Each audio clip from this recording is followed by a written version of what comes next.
الحمد للہ رب العالمین والعاقبۃ للمتقین والصلاة والسلام علی نبیہ الکریم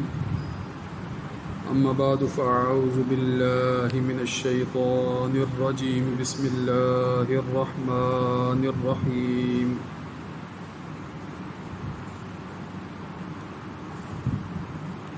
وَكَأَيٍّ مِّن قَرْيَةٍ عَتَتْ عَنْ أَمْرِ رَبِّهَا وَرُسُلِهِ فَحَاسَبْنَاهَا حِسَابًا شَدِيدًا وَعَذَّبْنَاهَا عَذَابًا نُكْرًا فَذَاقَتْ وَبَالَ أَمْرِهَا وَكَانَ عَاقِبَةُ أَمْرِهَا خُسْرًا أَعَدَّ اللَّهُ لَهُمْ عَذَابًا شَدِيدًا فَاتَّقُوا اللَّهَ يَا أُولِي الْأَلْبَابِ وقال الله تبارك وتعالى ويل للمطففين الذين إذا اكتالوا على الناس يستوفون وإذا كالوهم أو وزنوهم يخسرون وقال رسول الله صلى الله عليه وآله وسلم لم ينقص قوم المكيال والميزان إلا أخذوا بالسنين وشدة المؤونة وجور السلطان عليهم ولم يمنعوا زكاة أموالهم إلا منعوا القطر من السماء ولولا البهائم لم يمطروا وقال الله تبارك وتعالى إن الله وملائكته يصلون على النبي يا أيها الذين آمنوا صلوا عليه وسلموا تسليما اللهم صل على سيدنا ومولانا محمد وعلى آل وأصحاب سيدنا ومولانا محمد وبارك وسلم عليه سامعین محترم، قدرتی آفات اور اللہ رب العزت کی طرف سے انسانوں کی آزمائش کے جو پہلو ہمیں اس دنیا میں درپیش ہوتے ہیں یا نظر آتے ہیں، اس حوالے سے سابقہ گفتگو میں یہ بات کر چکا ہوں کہ یہ جو قدرتی آفات ہمیں نظر آتی ہیں یا ان سے ہمارا واسطہ پڑتا ہے، یہ اللہ رب العزت کی طرف سے عبرت، واعظ اور نصیحت کے پہلو ہیں جن سے ہمیں آگاہ کیا جا رہا ہوتا ہے۔ اگر براہ راست کسی فرد پر آزمائش آئی ہے تو یہ آزمائش انسان کے لیے چونکہ دنیا دارالعمل ہے تو اعمال کی آزمائش ہی کے ضمن میں اس کو سمجھا جائے گا، اور اگر ہمیں براہ راست یہ درپیش نہیں ہوتی مگر ہمیں اس کے اثرات سامنے نظر آ رہے ہوتے ہیں، ان سے واسطہ پڑ رہا ہوتا ہے، تو اس اعتبار سے ہمارے لیے یہ عبرت بھی ہے، نصیحت بھی ہے، اور آئندہ کے لیے اعمال کی درستگی اختیار کرنے کے لیے اس کو ہم اپنے لیے مشعل راہ بھی سمجھیں گے۔ یہاں ایک بنیادی سوال قائم ہوتا ہے، وہ یہ کہ جو بھی آفات بظاہر نظر آتی ہیں یا جن سے واسطہ پڑ رہا ہوتا ہے، ان کے ظاہری اور باطنی کئی طرح کے اسباب ہو سکتے ہیں۔ ظاہری اسباب بھی ہو سکتے ہیں اور باطنی یعنی نظر نہ آنے والے اسباب بھی ہو سکتے ہیں۔ آپ اس کو الہی اسباب کہہ سکتے ہیں مثلاً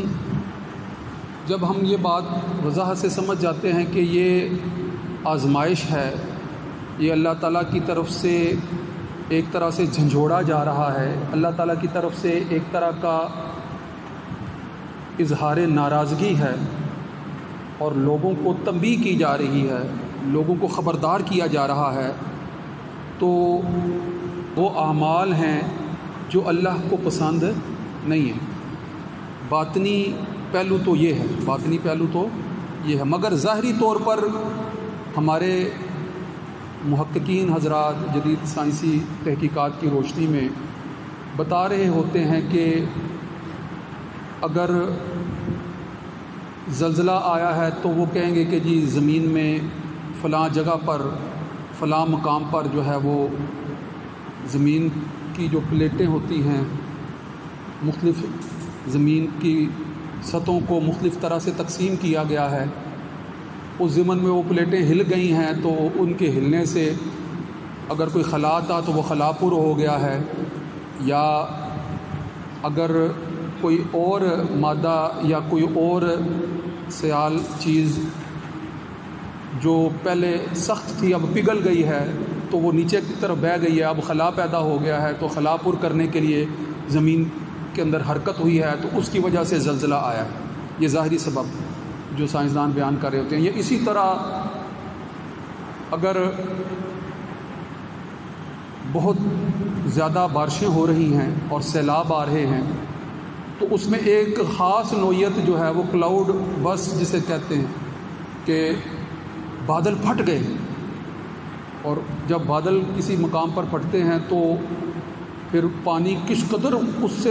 اترتا ہے اس کا پھر حساب نہیں ہوتا۔ تو ابھی جو موجودہ آفت ہے یا موجودہ سیلاب کی صورتحال ہے، اس میں یہ بات بتائی گئی ہے کہ جو ہمارے شمالی علاقہ جات ہیں جہاں پر طویل پہاڑی سلسلے ہیں، وہاں بلند مقامات پر بارشیں تو روٹین میں ہوتی رہتی ہیں، مگر اس دفعہ بعض مقامات پر تو جیسے بادل قدر پانی جو ہے، اب پانی جتنی بلندی سے نیچے کی سطح کی طرف آئے گا، جتنی تیزی سے آئے گا، اسی قدر چیزوں کو جو ہے وہ ساتھ اپنے بہت۔ تو آپ دیکھ رہے تھے، منظر سامنے ہمارے آ رہے تھے کہ وہ پتھر جن کو ہم ہاتھ سے ہلا بھی نہیں سکتے، وہ پتھر جن کو جو ہے وہ توڑنا جو ہے وہ عام انسانی قوت اور انسانی طاقت کے بس کی بات نہیں ہے، وہ پتھر سیلاب کی طرف، یعنی پانی کی طرف پتھروں کا سیلاب جو ہے وہ بہتا ہوا نظر آ رہا تھا پہاڑوں پر سے۔ اس قدر خوفناک منظر تھا، جو چیز ان کی زد میں آ رہی تھی وہ اس کو بہائے لے جا رہا تھا اور کچھ بھی اس سے بچ نہیں پا رہا تھا، ایسی صورتحال تھی۔ تو ظاہری سبب یہ بتا دیا جی کہ یہ کلاؤڈ بسٹ ہے، کلائمیٹ چینج ہے، موسمیاتی تبدیلیاں ہو رہی ہیں، کلائمیٹ چینج ہے، کلاؤڈ بسٹ ہے، یہ پلیٹوں کا ہل جانا ہے، یہ موسمیاتی تبدیلی کی وجہ سے کہیں بارشیں بہت ہو رہی ہیں، کہیں بارشیں ہو ہی نہیں رہی، جہاں بارشیں ہو نہیں رہی وہاں پر قحط سالی جو ہے وہ بارشیں نہ ہونے کی وجہ سے ہو رہی ہیں، جہاں بہت زیادہ بارشیں ہو رہی ہیں وہاں قحط سالی جو ہے وہ ساری سبزیاں یا پھل یا دیگر جو اجناس ہیں ان کے تباہ ہو جانے کی وجہ سے قحط سالی ہو رہی ہے۔ نقصان دونوں صورتوں میں پہنچ رہا ہے، اور یہ بات میں پہلے تفصیل سے کر چکا ہوں کہ اسلام چونکہ دین فطرت ہے، اعتدال کا دین ہے، اور اعتدال کی تعلیم دیتا ہے، اعتدال اور توازن نہیں جو ہے وہ دنیا کے نظام کو برقرار رکھا ہوا ہے۔ جب توازن بگڑ جاتا ہے، جب توازن بگڑ جاتا ہے تو توازن کے بگڑنے کو ہم خلاف عدل کہتے ہیں، توازن کا بگڑنا جو ہے وہ عدل کے خلاف ہے، یعنی توازن میں جب ترازو کے دونوں پلڑے برابر ہوتے ہیں تو توازن قائم ہوتا ہے، جب کوئی اوپر چلا جاتا ہے یا کوئی نیچے چلا جاتا ہے تو توازن جو ہے وہ بگڑ جاتا ہے۔ جب توازن بگڑ جاتا ہے تو پھر حالات جو ہے وہ کسی کے قابو میں نہیں رہتے، حالات کسی کے قابو میں نہیں رہتے۔ یہ توازن کی بات میں بار بار اس لیے کر رہا ہوتا ہوں کہ ہمارے ہاں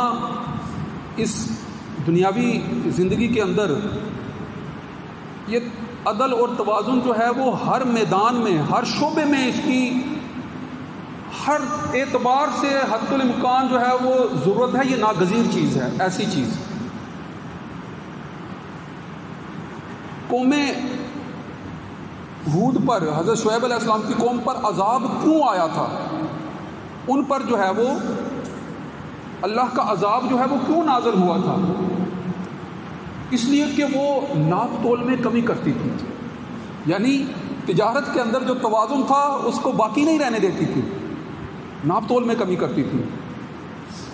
انبیاء فعل جو وہ سر انجام دے رہے تھے، بڑا فعل جو سر انجام دے رہے تھے، اس بڑے فعل میں ان کا اپنا عمل ایسا تھا کہ وہ معاشرے کے اندر کسی بھی صورت میں، آپ ذرا غور کریں نا کہ جب غریب سے غریب تر ہوتا چلا جائے اور امیر جو ہے وہ امیر تر ہوتے چلے جائیں، اور قرآن مجید کے اندر جو ہے وہ سورہ مطففین کے اندر جو ہے وہ بڑی وضاحت سے جو ہے وہ یہ بات کہ ویل للمطففین، ہلاکت ہے ان لوگوں کے لیے جو ناپ تول میں کمی کرتے ہیں. مطففین یعنی صحیح طرح ناپ تول کر نہیں دیتے، جب وہ خود لیتے ہیں تو پورا جو ہے وہ ناپ تول کر لیتے ہیں. ویل للمطففین الذین اذا اکتالوا علی انفسہم، جب وہ خود لیتے ہیں، ٹھیک ہے نا، جب وہ مال کسی ایک پائی کا حساب بھی برابر کرتے ہیں اور ناپ تول کر ایک چیز پوری لیتے ہیں، اور جب آگے دیتے ہیں. یستوفون کا مطلب تو یہ ہے نا کہ اس وقت پورا برابر حساب کر کے لیتے ہیں. اذا اکتالوا الی انفسہم یستوفون وَإِذَا كَالُوا أَوْ وَزَنُهُمْ يُخْسِرُونَ، اور پھر جب آگے دیتے ہیں تو پھر اس میں کمی بیشی کرتے ہیں. کیل کہتے ہیں ماپ میں بھی کمی کرتے ہیں، او وزنہم، یا پھر جو ہے وہ ان کے لیے وزن کرتے ہیں. کیل یعنی ناپ کے دینا اور وزن جو ہے تول کر دینا. خود جب دے رہے ہوتے ہیں تو وہ کمی کر کے دے رہے ہوتے ہیں. یخسرون، یہ ان کے طرز عمل تھے، لہٰذا اللہ تعالیٰ نے پھر ان کے اوپر جو ہے وہ عذاب نازل کیا حضرت شعیب علیہ السلام کی قوم پر. اسی طرح سابقہ انبیاء کے انکار کرنے والوں کو عذاب ستا رہا ہے، تو کوئی نہ کوئی آپ ان کی معاشرتی خرابی ایسی دیکھیں گے کہ جس کی وجہ سے جو ہے وہ ان پر عذاب مسلط کیا جاتا. قوم لوط پر کیوں عذاب مسلط کیا گیا؟ کہ فحاشی، عریانی، ہم جنس پرستی عروج پر، لہٰذا اللہ تعالیٰ نے جو ہے وہ بستیاں جو ہیں وہ ان کے اوپر الٹ دی. اسی طرح ہواؤں کے عذاب، پانیوں کے عذاب، ہر طرح کے عذاب جو ہیں وہ قرآن کے واقعات جو قرآن نے بیان کیا، قصص القرآن جو ہے وہ بھرے ہوئے ہیں ان واقعات سے. تو سوچنا چاہیے نا کہ کیا ماضی میں ان اعمال کی وجہ سے اگر سخت سزا سے دوچار کیا جاتا تھا تو آج جو ہے وہ چھوڑ دیا جائے گا، آج جو ہے وہ بخش دیا جائے گا. آج ان گناہوں کی، آج ان ناانصافیوں کی، آج اس عدم توازن کا جو ہے وہ شکار ہونے کی بدولت جو نفرس نہیں ہوگی،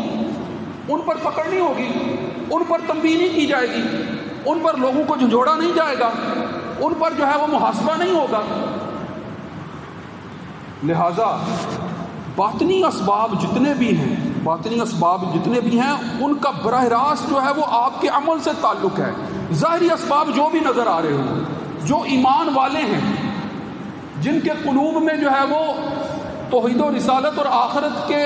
تصورات جو ہے وہ واضح طور پر موجود ہیں، ان کی نظر ان باطنی اسباب پر ہوتی ہے. مگر وہ لوگ جو دین بیزاری کا طرز عمل اختیار کر چکے ہیں، جو اپنے آپ کو جو ہے وہ دین کے ساتھ جو ہے وہ وابستہ نہیں کرنا چاہتے، وہ لوگ پھر جو ہے وہ اس طرح کے ہیلے بہانے یا اس طرح کے پہلو جو ہے وہ اختیار کر کے کہتے ہیں کہ ہم ان پر اگر دسترس حاصل کر لیں، اگر جو ہے وہ کلائمیٹ چینج پر جو ہے وہ ہم دسترس حاصل کر لیں، اگر موسمیاتی جو ہے وہ تبدیلیوں پر جو ہے ہم دسترس حاصل کر لیں، اگر جو ہے وہ بادلوں کے برسانے کے حوالے سے ہم جو ہے وہ اس ٹیکنالوجی لیں، یا پھر جو ہے وہ زمین کے اندر جو ہے وہ تہوں کے اوپر جو ہے وہ ہم پتہ لگا لیں کہ کہاں جو ہے وہ خلا قائم ہوتے ہیں اور ان کو ہم متبادل ذریعے سے پر کر دیں تو ہم ان ذریعوں سے بچ سکتے سکتے ہیں، یا پھر جو ہے وہ ایسی چیزیں تیار کر لیں، ایسے مکان تیار کر لیں، ایسے گھر تیار کر لیں، ایسے وسائل جو ہے وہ اپنا لیں کہ جن کو ان تباہ کاریوں سے جو ہے وہ فرق نہ پڑتا ہو، اس پر بے پناہ وسائل خرچ کر رہے ہوتے ہیں، اس پر بے پناہ کام کر رہے ہوتے ہیں، اس پر اپنی قوت اور طاقت لگانے کے باوجود جو ہے پھر جب دیکھتے ہیں کہ جس اگلی سطح پر پہنچے ہیں وہاں سے جو ہے وہ آزمائش کی ایک نئے رنگ میں جھلک نظر آنا شروع ہو جاتی ہے۔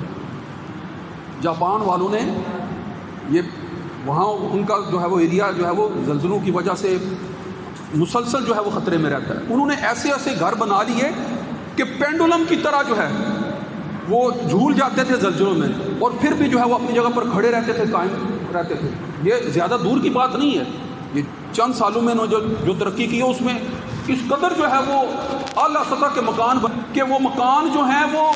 زلزلے کی زد سے جو ہے وہ ہر طرح سے محفوظ رہنے والے تھے۔ قریب ہی سمندر کی گہرائیوں میں جو ہے وہ زلزلہ آیا، اس نے پانی کی سطح کو اس قدر بلند کر دیا، سونامی کی ایسی جو ہے وہ لہر ان پر پڑی کہ وہ سارے پینڈولم کے بنے ہوئے مکان، جس طرح پینڈولم حرکت کر سکتا تھا ویسے حرکت کرنے والے مکان جو زلزلے سے جو ہے وہ تباہ نہیں ہو سکتے تھے، اب وہ کہیں زمین پر نظر ہی نہیں آ رہے، اس قدر بلند پانی جو ہے ان کی سطح تک پہنچ گیا۔ تو عذاب کی صورتوں سے بچنا جو ہے وہ ممکن نہیں ہے، یہ اللہ کی طرف سے آزمائش ہے، اس سے اگر بچا جا سکتا ہے تو اللہ ہی کی طرف رجوع کر کے بچا جا سکتا ہے۔ للہیت، تقوی، 2-3 فعل ہوئے ہیں، 3-4 وہ آپ کے سامنے جو ہے وہ مختصراً رکھ دیتا ہوں کہ ایک تو ہمارے انفرادی سطح پر کرنے والے کام ہیں، ایک حکومتی سطح پر کرنے والے کام۔ انفرادی سطح پر کرنے والے کام ہیں کہ ایک تو اپنے اندر للہیت التقوی، ان چیزوں کو جو ہمارے اخلاق حسنہ ہیں، اپنے اخلاق حسنہ کو جس قدر جو ہے وہ دل میں جگہ دیں، جس قدر ان کو اپنی کردار، اپنی شخصیت کا حصہ بنائے، یہ بچنے کی چیز ہے، اس کے ذریعے سے جو ہے وہ ہو سکتا ہے۔ مثلا ناپ تول میں کمی نہ کریں، حلال رزق کمائیں، حلال تجارت کریں، حلال کاروبار کریں، لوگوں کا حق نہ ماریں، اللہ تعالیٰ جو ہے وہ آپ کو عذاب سے محفوظ رکھے گا۔ اسی طرح جو ہے وہ فحاشی عریانی اور جو ہے وہ قوم لوط والے اعمال سے جو ہے وہ محفوظ رہنے کی حد الامکان کوشش کریں، اپنے آپ کو جو ہے وہ ہر سطح پر بچانے کی کوشش کریں، خود کو بھی بچائیں، جہاں کہیں معاشرے میں یہ خرابیاں نظر آنی شروع ہو جائیں یا نظر آ رہا ہو، امر بالمعروف و نہی عن المنکر کے فریضے کو سر انجام دیتے رہیں، تاکہ جو ہے وہ اگر کسی وجہ سے جو ہے وہ عذاب مسلط ہونے کی ایسی صورت ہو سکتی ہے تو اس وجہ کو جو ہے وہ پہلے ہی جو ہے وہ اس کا تدارک کرے۔ یہ تو جو ہے وہ روحانی اور باطنی طور پر کیے جانے والے اعمال ہیں۔ ظاہری طور پر جو ہے وہ ہماری اپنی بھی ذمہ داریاں ہیں کہ ہم مدد کے لیے کھڑے ہو جائیں، حکومت کی ذمہ داری روک دے، کوشش کرے کہ کوئی جو ہے وہ ذخیرہ کرنے والا تاجر ذخیرہ نہ کر سکے، کوئی جو ہے ملاوٹ کرنے والا ملاوٹ نہ کر سکے، اپنے جو ہے محاسب مقرر کر دے۔ گورنمنٹ کو چاہیے کہ جو سیلاب میں متاثر ہوئے ہیں، جو زلزلے یا آفت میں متاثر ہوئے ہیں، ان تک پہنچ جائے، ان کی داد رسی کرے، ان کے جو ہے دل کو تسلی دے، ان تک جس حد تک ہو سکے جو ہے وہ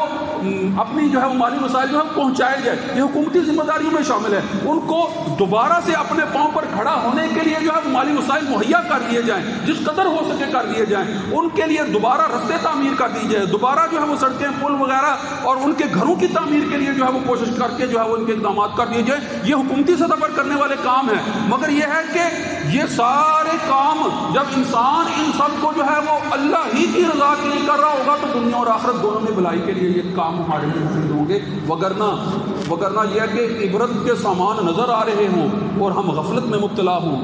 تو غفلت جو ہے وہ انسان کو ہلاکت ہی سے دوچار کرے گی۔ کامیابی اور کامرانی کی یہ اللہ اور اللہ کے رسول کی تباہی میں ہے۔ ومن یتبع الرسول فقد اطاع اللہ، جس نے رسول کی اطاعت کی اس نے اللہ کی اطاعت کی، اور اللہ ہی کی اطاعت میں دنیا اور آخرت کی کامیابی۔ وآخر دعوانا الحمد للہ رب العالمین۔ سنتیں ادا کریں۔